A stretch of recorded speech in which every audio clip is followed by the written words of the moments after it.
wakati mwingine yanaweza kuiongoza sheria.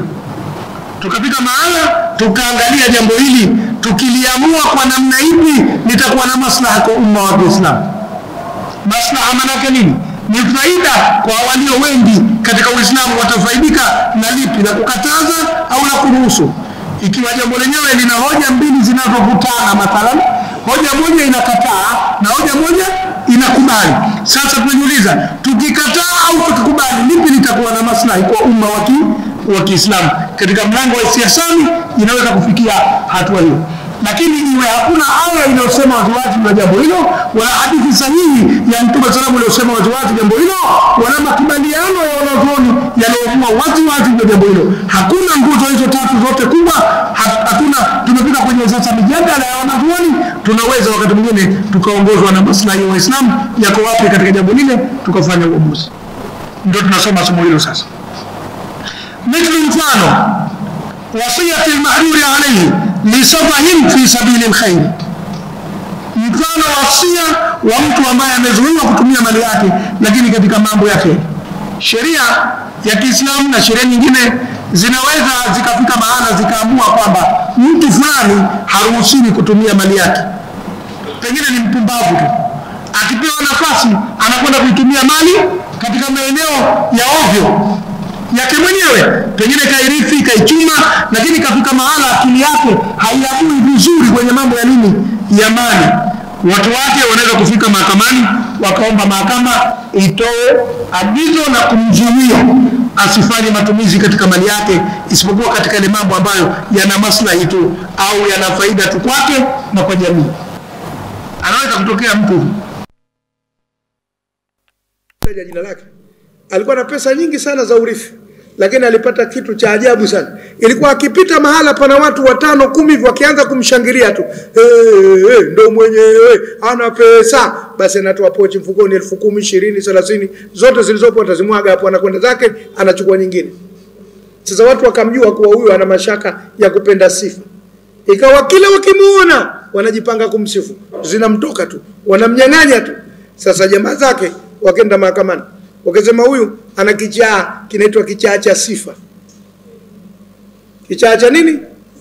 Na hichi wanakuwa nacho baadhi ya wasanii, baadhi ya viongozi wa kidini, baadhi ya wanasiasa wanapata ugonjwa huu. Kuna wanasiasa wengine kwa kwenye jukwaa kila akishangiliwa anazidi kutukana. Kile ni kichaa cha nini sasa? Cha sifa au cha kuchanga? Sema siogope, sema basi anabwata tu yalokuwa ndio na yalokuwa sio, hana kipimo tena kwa kule kushangiliwa. Wanamuziki ndio kabisa, wengine akishangiliwa sana vua anaanza kuvua kofia, vua anavua t-shirt, vua anavua suruali, mpaka mwisho anabaki na chupi au nepi. Haya, huyo sasa ana kichaa gani? Cha sifa. Wako watu kila mmoja na kichaa chake. Wengine sisi masheke ukishangiliwa kidogo ndio tena unakuwa mkali mno, unashambulia sana. Sasa hiyo nayo lazima uende, alafu baadaye unawaambia watu msinipelekeshe. Unaambia al-bahri hapo atwendi. Japokuwa unapenda sana kunipelekesha al-bahri, lakini kuna wakati nakupiga full stop kwa sababu unajua kitakuwa ni kichaa cha sifa au kichaa cha kupelekeshwa. Sina mimi ugonjwa huo. Tumefahamiana vizuri. Sasa mtu akishakuwa namna hii, jamaa zake, watu wake, wanawe wanaweza kwenda mahakamani wakaomba sheria itumike ya kumzuia asifanye matumizi katika kila jambo. Tumefahamiana vizuri hapo? Akabanwa kwenye matumizi kwa mali yake mwenyewe. Sasa tunakuja, hiyo ndio mithlu wasiyati al-mahduri alayhi. Kwa mfano mtu aliyezuiwa na sheria alafu akaweka wasia kwa mimi nikifa mali yangu robo au nusu au thuluthi ipelekwe kwenye klabu yangu ya mpira, au agawiwe jamaa zangu maskani tunaokula story pamoja, au yoyote akionekana njiani tunatembea shati lake limekatika vifungo apewe milioni 1. Wasia wakipumbavu kabisa kama huo akauweka mathalan na maneno linafsihi, basi kwa nafsi yake mwenyewe, fi sabili alkhairi, katika njia za khairi. Je, katika njia za khairi azuiwe mathalan? Ndio mjadala. Akisema pesa robo zipelekwe msikitini, thuluthi si zipelekwe wapi? Akisema hivyo azuiwe. Muqtada alqiyas, hukumio la qiyasi au alqaida alkulliya au kanuni ya jumla, adam si'ati tabarruat almahjuri alayhi. Haifai kujitolea kwa mtu aliyezuiwa na sheria, hawezi kujitolea. Tabarruati ni kujitolea, hawezi kutoa bure vitu, kwa sababu sheria imefanyaje? Imemzuia. Anaweza kuuza pakionekana lazima auze, na anaweza kununua pakionekana lazima afanyaje? Anunue. Anaweza kulipa ikionekana ni lazima alipe. Kwa hivyo atabanwa katika matumizi yake. Ndio hukumio la sheria lilivyo na kiasi litakayo. Lianna fiha, kwa sababu ndani ya kumruhusu huko itakuwa ni tabdilan lilamwali au tabdhiran. Kwa ukasema tabdilan au tabdidan. Tabdidan, kuzitokomeza mali. Itakuwa ndani yake kuna kuzitokomeza mali au kuziangamiza mali. Tabdid maana yake kuangamia. Qala ma adhunnu an tabida hadhihi abada wa ma adhunnu sa'ata qaima. Tabdid Kwa hivyo kuna kuzitokomeza au kuziangamiza mali, yani kuitumia vibaya na kuitumia ovyo mali. Kwa hivyo kiasi kilitaka tumzuie asifanye. Walakin almaslaha, lakini maslaha ihtadhat aljawaza, yamehukumia kuruhusu. Lianna alwasiyata, kwa sababu wasia la tufidu almulka illa ba'da wafati almahjuri alayhi, haileti faida ya mamlaka mpaka afe yule aliyezuiwa. Kwa hivyo akiweka wasia utakubalika wasia wake, kwa sababu wasia wake utakuja kufanya kazi baadaye kufanyaje? Kufa, sio wakati yuko hai. Kwa hivyo kama atakuwa anaitokomeza mali baada ya kufa ni kitu tofauti na kwamba akitokomeza wakati yuko hai. Lakini la pili, baadaye kufa warithi watakaa kitako waseme kama wasia ni mkubwa mno wataacha kuupitisha, kama ni wasia wa theluthi moja wataupitisha. Kwa hivyo iko nafasi bado ya kufanya kikao na kurekebisha alichosema. Kwa hivyo wasia wote atakaotoa tutausikiliza kwa wakati ule kabla hajafa. Ndio maslahi yanavyosema. Kwa hivyo akisema kuwa kwa mfano mimi nikifa milioni 20 katika akaunti yangu zende kwenye klabu yangu ya mpira nayoipenda, pengine anaipenda klabu ya mpira iko Ulaya, Liverpool au Manchester United au Chelsea au nasema milioni 20 zipelekwe kule, wakati milioni 20 za Tanzania zikipelekwa Uingereza kwenye klabu kubwa ni sawa na shilingi ngapi? Labda ni pesa ya kunywa juice au kunywa maji tu wachezaji wakati wakiwa kambini, haina lolote. Tutaambia hewa Allah bwana, tutazipeleka, tunasubiri au kate tu. Akishakata roho tunakaa kikao, tutasema ule ulikuwa ni upumbavu wa mzee kafa nao, tulipomuingiza kaburini na upumbavu wake tulihusika humo. Sasa tunajadili hizo milioni 20 tunazifanya nini? Kule hazendi. Tumefahamiana? Kwa sababu maslahi hayapo katika kupeleka wasia huu kwenye lile analolisema. Lakini tutogombana naye, tutamuacha sisi, kwa sababu kasema baada ya kufa.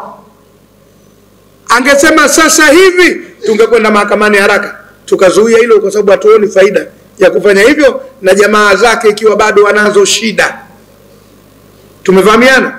Lakini kama kausia, basi tutamsubiri afa, akifa tutabadili uamuzi. Ndio maana baadhi ya wazee wa zamani walikuwa na maneno nasema, msiyafanye haya, mimi niko hai, subirini nife. Anakuwa hayataki yani. Sasa ikiwa mabaya ndio hataki kifa, msije mkayafanya. Yakiwa mengine hayataki lakini mema, akifa fanyeni. Kwa hivyo maslahi yataamua hapo. Hatuwezi kuamua kwa kutumia kiasi. Tumefahamiana? Lana alwasiyata la tufidu almilka illa ba'da wafati almahjuri, kwa sababu wasia wakati wote kwa uleti faida yote kumilikisha kwa baada ya kufa kwa huyo aliyezuia. Fastuthniyat, kwa hivyo ukavuliwa min al-asl al-ami, na kanuni ya pamoja ya kusema kwamba ilikuwa haifai. Litamkini hii min tahsili thawabi, kwa sababu ya kumwezesha yeye azipate zile thawabu kwa wasia, wa adam al-idhrari bi, na kutokumdhuru hala hayati, wakati wa uhai wake, kwa sababu alipokuwa hai ilikuwa hakuna madhara yote yanayoweza kutokea. Baada ya kufa tutakaa kikao tutizame, kama yanawezekana tutayatekeleza, hayawezekani basi.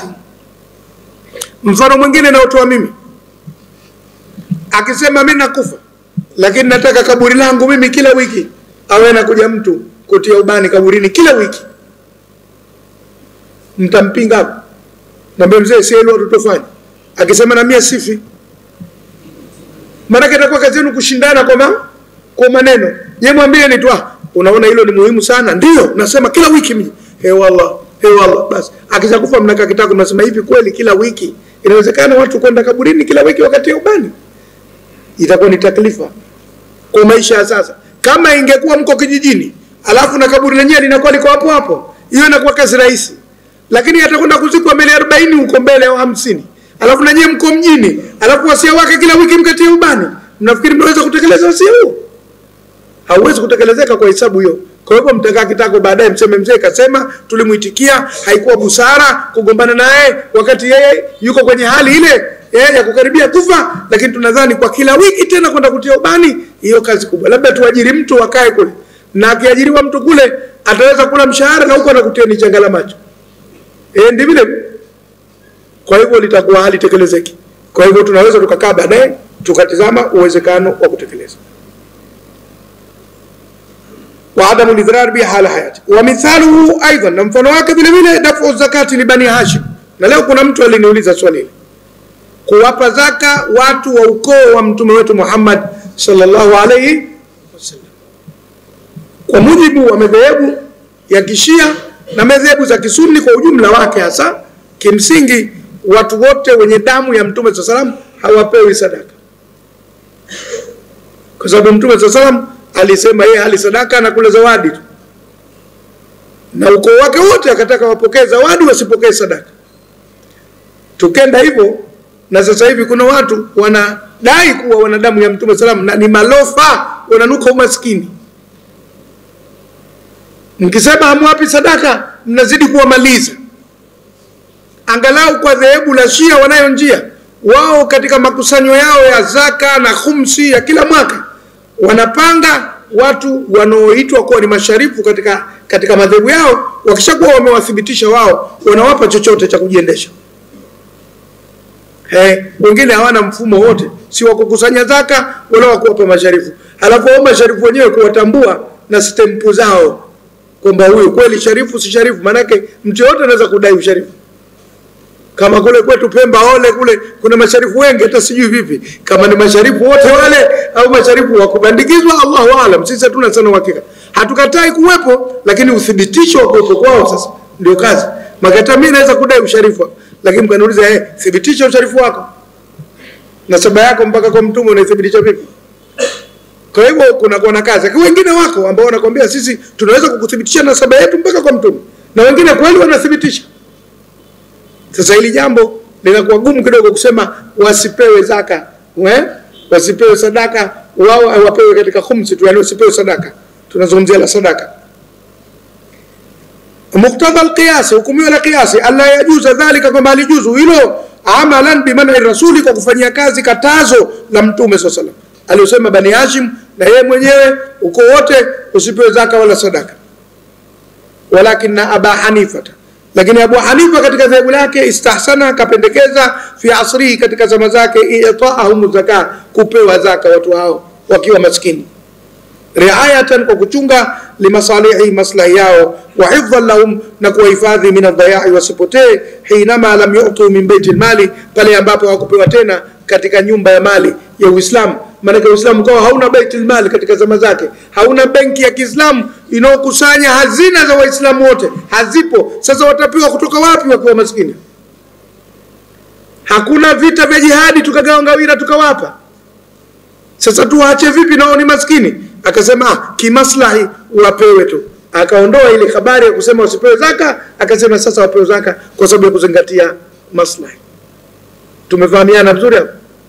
Mfano mwingine naotoa mimi kwamba katika Uislamu fatwa iliyokuwa inatawala muda mrefu ni kwamba mnyama yoyote wa kuchinjwa lazima achinjwe na binadamu, tena Muislamu amchinje ndio tuweze kumla, akiwa kuku, akiwa bata, akiwa ng'ombe, akiwa mbuzi, akiwa ngamia, akiwa kondoo. Siku hizi duniani kuna viwanda, kuku wanachinjwa kwa mashine. Hakuna mtu anakaa anachinja kuku. Yale mambo ya kukaa kuchinja kuku ambayo bado sisi tunayo na mengine nayakumbuka zamani hapa soko kuu ili market ya Darajani. Kuna jamaa unakwenda anachukua kuku 20, 10 anawakanyaga mguu huu na 10 anawakanyaga mguu huu, miguu yao na pale maji ya moto wanatokota kwenye debe tena paka, alafu ana kisu chake kimoja. Huko anavuta sigara, tujue bismillah anaisema saa ngapi. Kisha wacho sigara anaanza mwanzo kule, anakuja zake chu 5 za 10 chu mpaka anamaliza wote. Akimaliza anatia kwenye maji ya moto, anaanza kunyonyoa. tunamchukulia tu kwa kuwa Muislamu na nini, na wengine walikuwa ni watu wa sigara kubwa, lakini madhali ni Waislamu wanafanya yale mambo, basi kwa tunachukulia hichi kitu kinakwenda sawa. Siku hizi hata hilo halipo. Siku hizi kuku wanatoa kwenye kitu kama ngarawa hivi ndogo, wanakuwa wengi kuanzia mwanzo wa ukuta mpaka mwisho wa ukuta. Alafu linakuja panga moja la mashine limetengenezwa kutoka juu kama chainsaw ile ya kukatia nini miti. Likipiga limepiga tu. Tena hawachinjwi kutokea mbele, wanachinjwa kutokea wapi? Nyuma kwenye shingo. Kitu kimoja tu. Vichwa kule, mwili huku, process inaendelea. Wanakuja wengine wanapigwa namna. Kwa sababu 20,000, 30,000 kuku wanachinjwa kwa mara moja. Je, halali kula kuku hawa? Wengine wakasema Waislamu wataleta tabu, wakatia ndani ya mashine yao, wakatia sauti ya bismillah. Ikawa kila likipiga bismillah pa, bismillah pa, bismillah pa, bismillah pa, bismillah moja kuku 1000 chini, bismillah ya pili kuku 1000 chini, zikipigwa bismillah 10 kuku 10,000 tayari. Tumemaliza mzigo. Ya nini zogo la kuchinja mmoja mmoja? Ndio mapedu hayo manini magasi? Hapana, zogo kubwa lazima. Lakini sasa unasemaje? Unaweza kutoa fatwa kuharamisha alafu watu wakaepuka? Zilikuwepo harakati katikati hapo, pedu asiliwe, pedu haramu. Zimeishia wapi zile povu la soda lile? Limekwisha. Ilikuwa ile Sprite imefunguliwa povu kubwa, pedu haramu, pedu haramu. Na wakanifuata watu wa Sheikh Msaba, mnyamaza kimya, useme kama pedu haramu. Ngabebe nasubiri mbalize povu lenu la soda alafu nitakuja kusema. Limekwisha povu, wewe sasa nasema pedu si haramu, pedu halali. Si mnakula nyote pedu. Ile pedu haramu iko wapi? Kelele tu za watu kuanzisha mambo, hawajatafiti, hawajui mwanzo wake wala mwisho wake, wanafanya vurugu tu. Hata dalili sisi tunanyamaza kimya. Maslahi yako katika kuharamisha kukupedu. Na uwezi kuzuia watu wasile pedu katika ulimwengu wa leo. Utapiga kelele mpaka utachoka, pedu ataendelea kuliwa na wewe macho yanakutoka. Ndio hivyo. Za mlango wa istiasani upo. Asi watu wakitafuta la kusema watasema. Wariati masaimu hifdhan min adhaya'i hina ma lam yu'tu min albayt min bayt almal, pale ambapo hawajapewa katika baitul mal. Wa mithalun akhar, na mfano mwingine, tadhminu sunna'i au al-ajiri al-mushtarak, kumlipisha fundi, kuwalipisha mafundi kuwalipisha. Yani ulimpa kazi fundi afanye. Kwa mfano friji lako limeharibika, umempelekea fundi, ilitakiwa umwamini fundi, kwa sababu kwani lilipoharibika sio umempelekea yeye ili afanyeje? Alitengeneze. Sasa likiharibika zaidi badala ya kutengenea, unafanyaje? Unamdai. Au gari imeharibika, umempelekea yeye mwenyewe akadhani tatizo ni ili kufungua, kumbe ndo akazidi kuliharibu. Je, umlipishe? Wewe si ulimwamini akupelekee, akutengenezee? Kwani wewe ukiumwa unakwenda kwa daktari? Daktari akasema nakudunga sindano, sindano ile baadaye kukushusha homa ikakupandisha homa, unamshtaki? Kwa kawaida si wewe mwenyewe ulikwenda ukiamini atakutibu? Mbona ukaenda kwa mganga akakupa dawa sio urudi? Si ulimwamini atakutibu? Kwa hivyo ilitakiwa uliyemwamini, na sisi sheria yetu imwamini. Kama ulimwamini atakusaidia, basi na sisi tuamini alikuwa kweli ana nia kukusaidia. Lakini kwa dunia leo inavyokwenda, wako watu ni matapeli. Unaweza kwenda na kitu akakuharibia. Tena wakati mwingine inawezekana kabisa mnashindana kibiashara wewe na mwenzio. Alafu chombo chako wewe kikaharibika, ukampelekea fundi, kumbe yule fundi ni jamaa yake yule mwenzako mnaoshi ndani. Akasema ndo hapa akaliharibu lile dubana. Kwa hivyo kwa sababu dunia imeharibika na watu wamekuwa hawaaminiki, tunasema fundi akikiharibu kitu itabidi akilipe. Kimsingi litakiwa tusimlipishe, kwa sababu wewe ulimwamini atakutengenezea. Akisema bahati mbaya ukubali bahati mbaya. Lakini kwa dunia leo ilivyo, inapendekezwa na wanazuoni mpaka atoe hoja kwa nini kashindwa na kwa nini kikiharibika inabidi akutengenezee au alipe zile gharama za kuharibika kwa njia ya istihsan. Tumefahamiana? Labda tutoe mfano huu utafahamika mara moja. Umekwenda kwa kinyozi, imekaribia Idi, umetaka azinyoe nywele zako vizuri asitengeneze, alafu wewe mtu mzima akakukata panki au akakutengeneza kiduku cha yule jamaa wa Korea. Itabidi urudi tena sasa, ama akuweke sawa au akulipe gharama za kwenda kwa mtu mwingine akakuweka sawa. Kama gharama hizo utazitia mfukoni, utembee na kiduku sikukuu nzima, itakuwa shauri yako wewe. Kwa sababu sio madhumuni kukuharibu, madhumuni kukutengeneza. Kwa hivyo kimaslahi tutasema yule fundi lazima naye alipishwe. Tumefahamiana katika masuala ya istihsani, ndio inakwenda namna kama hiyo. Fa inal qiyas yaqtadi, kwa qiyas kilikuwa kinahukumia biadami tadhmini, kutokumlipisha, lianahum, kwa sababu wao biaqdi alijara, kwa mkataba wa kukodisha, umanau, wameaminika. Wal aminu, na muaminiwa, la yathmanu, halipi taarifa kilichoharibika kilichotilifu, illa bitaaddi, labda kwa kufanya uadui, kuvuka mipaka, au taksiri, au kufanya uzembe, fil hifdhi, katika kukihifadhi. Kwa hivyo kimsingi ilikuwa asilipishwe, lakini kwa dunia leo tunapokwenda nayo tunachukua hukumu ya kuwalipisha, kwa sababu wanaweza wengine wakafanya unyambi. Neno jingine la ndani la Kiswahili, wanaweza wakafanya nini? Unyambi, wakafanya uhuni. Kwa hivyo bora kuweka hii sheria ya kuwalipisha. Walakin alistihsana, lakini kupendekeza, yaktadhi, kuna hukumia bitadhmini, kuwalipisha, illa, isipokuwa fil halaki, katika kuangamia kitu, biquwwatin qahira, kwa nguvu kubwa zisizowezekana. Kwa mfano kimetokea kimbunga au nyumba imebomoka, quwwatin qahira, nguvu ambazo zinazidi uwezo wa kila mtu, au mtaa umeripuka moto na duka lake liko hapo kwenye container au kitu gani. Haya ni mambo ambayo yanakuwa ni majanga. Kwenye majanga humlipishi, lakini katika hali ya kawaida madhali ulimwamini, utafanyaje? Utamlipisha. Tumeelewana?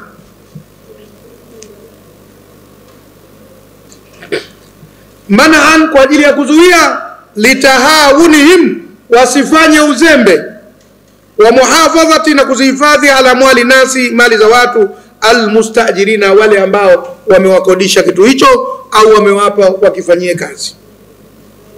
Fa fi hadhihi al-amthilati, basi katika mifano hii yote tuliyotaja, ustuthniat maslahatun, yamevuliwa maslaha juz'iyya ya kipengele, min hukmin kulliyin, katika hukumu ya jumla, bidalilin, kwa hoja maalum. Wa hadha ma yusamma istislahan, na hii ndio inaitwa istilahan. Katika mapatano ya fani hii inaitwa al-istihsan. Hoja yetu ni pendekezo la wana wazuoni. Hati dalil, ad-dalil al-istihsan, hoja ni pendekezo la nani? La wana wazuoni. Huko kumekuwa na harakati hazinifurahisha hata kidogo, za ingia toka, hizo hazinifurahisha hata kidogo, kwa sababu kuna kamera hapa, tunakwenda live. Ndio bora apotee kuliko kutuharibia kipindi chetu. Fa fi hadhihi al-amthilati, katika mifano hii, usufiyat maslahatun juz'iyya, yamevuliwa maslaha ya kipengele, min hukmin kulli, kwa hukumu ya pamoja, bidalilin, kwa hoja. Wa hadha ma yusamma istilahan, na hili katika istilahi linaitwa al-istihsan, kupendekeza. Hujjiyatul istihsani wa ara'ul ulama fihi, kipengele cha mwisho katika mlango huu, uhoja wa istihsan, kwamba huku kupendekeza ni hoja kwa kiasi gani, wa ara'ul ulama fihi, mitazamo ya wanazuoni katika jambo hili. Tuliangalia ittaja al-ulama fi al-istihsani tijahaini, wanazuoni katika jambo hili la istihsani wameelekea kwenye mielekeo mingapi? Miwili. Kuna mitazamo miwili, kuna wanaolikubali na kuna wanaolikataa jambo la istihsani. Kuna wengine wanasema sio msingi kabisa wa kuweka sheria za Kiislamu, na wako wengine wanasema nao pia ni msingi wa kuweka sheria za nini? Za Kiislamu. Na wanazuoni wakishatofautiana kwa namna hii, ujue tunafika mahala sasa, kuna watu wataruhusu baadhi ya mambo na kuna watu watakataza baadhi ya mambo. Ukienda kwa wengine watakwambia hili halifai, na ukienda kwa wengine watasema hili linafaa. Na hiki kinakuwa ni kimoja wapo ya chanzo cha hitilafu na wakati mwingine mizozo baina ya sisi Waislamu. Hitilafu si tatizo kubwa sana, kwa mimi naona hivi na yule anaona vile, lakini mzozo sasa linakuwa ndio tatizo kubwa. Linakuwa ni nini?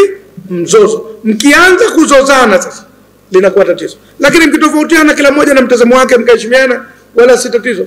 Angalia humu tunamsali, kuna watu wanafunga mikono, kuna watu wanasali wanaachia mikono, kuna watu wanafunga kifuani, kuna watu wanafunga chini ya kifua, kuna watu wanafunga kwenye kitofu.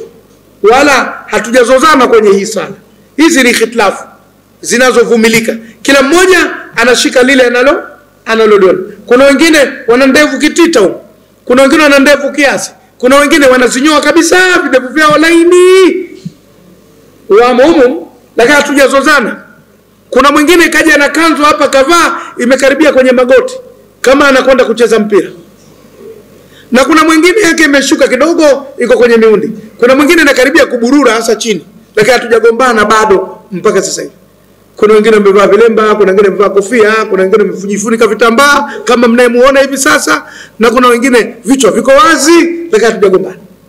Hizi ni khitlafu zinazovumilika. Sasa mnapofikia hamwezi kuvumiliana sasa. Hamwezi kuswali pamoja, hamwezi kuchanganyika. Sasa huo unakuwa ni mzozo.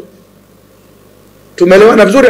Sasa katika eneo hili la istihsani zinazaliwa khitlafu na wakati mwingine inazaliwa mizozo. Wacha tuone kwa mielekeo hii. Itajaluna fil istihsani tijahain. Lakini hiyo mielekeo miwili lam yaltaqiya, haijakutana ala mahalli niza'in wahidin, mahala pa mzozo hata pamoja. Faqala al-jamhur, wakasema walio wengi, al-istihsanu hujjatun shar'iyya, kupendekeza nayo ni hoja ya kisheria. Sheria ya Kiislamu inaweza kutengenezwa kwa njia ya mapendekezo pia. Mkapendekeza mambo na sheria ikachukua kuwa ni wajibu au kuwa ni sawa sawa na mandubu au kuwa sawa sawa na haram au kuwa sawa sawa na makruhu au kuwa sawa sawa na mubaha. Ikaingia kwenye yale mambo mangapi? Matano. Ya wajibu, haram, mandubu, makruhu na mubaha. Kwa hivyo istihsan kupendekeza kunaweza kuwa njia. Hilo la kwanza wamelisema walio wengi tena. Wakala Shafi'iyya, na wakasema Mashafi'i, watu wanaomfuata al-Imam Ash-Shafi'i rahimahullah ta'ala, wa Shia, na Mashia wa Dhahiria, na watu wa dhahiri wanaochukua mambo juu juu bila kuangalia ndani. Hawa wanaitwa ahlu al-dhahiri, na mtazamo wao katika mambo mengi aina hii unafanana mtazamo wa hili kundi linaloitwa Salafia. Nao vile vile, ingawa Salafia ukiwaambia nyinyi ni ahlu dhahiri wananuna, wanakasirika kwa sababu wamechukua rangi za mahala lakini hawataki kuhusishwa na mahala hapo. Ni kama vile kwenye michezo ukaikuta timu inavaa jezi ya rangi ya kijani, alafu kwambia nyie Yanga, wasema sisi Yanga lakini jezi zetu kijani. Sisi sio Yanga lakini jezi zetu kijani au njano. Au wanavaa nyekundu, ukamwambia Simba, akasema sisi si Simba lakini jezi zetu nyekundu. Kwa hivyo ukamwambia nyinyi ni ahlu dhahiri, wasema sisi si ahlu dhahiri. Lakini alama walizonazo zinaingia kwenye ahlu dhahiri. Kwa hivyo tunapojadili hatuwajadili kama ahlu dhahiri, tunawajadili kama watu wenye hoja inayofanana na ahlu dhahiri. Hao ndio dhahiria. Na mara nyingi dhahiria na Shia wanakwenda pamoja. Na ndio maana unakuta baadhi ya hoja za Salafia zinakuwa hoja za Shia vile vile. Za kuchanganya sala hata kama hakuna safari au dharura kubwa, kiwingu kikitanda tu jamaa yumo keshapiga jamu takdim.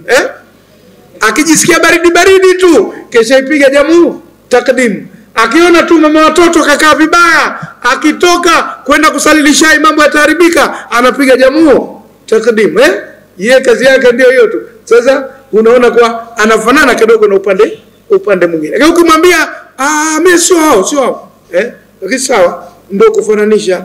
Kwa nini mapengo sina karibiana na kibogoyo? Mapengo yanakaribiana na kibogoyo, japokuwa si kibogoyo. Kwa hivyo twende badhahiria. Al-istihsanu laysa bihujja. Wao wamesema istihsani sio hoja kabisa. Qala al-Imam Shafi'i, kasema mwenyewe Imam Shafi'i, man istahsana, atakayependekeza jambo kwa rai yake, faqad shar'a, ameshatunga sheria aliyoitaka yeye mwenyewe. Ai, kwa maana ibtada, kaanzisha shar'an, sheria min indihi, kutoka kwenye nafsi yake mwenyewe. Wa adillatul jamhur hiya ma yali, na hoja za walio wengi ni hizi zifuatazo. Wale ambao wanasema istihsani ni hoja maalum ya kisheria. Inna fil akhdhi bil istihsani, hakika kuchukua hoja ya istihsani ni tarkul usri ila al yusri, ni kuliacha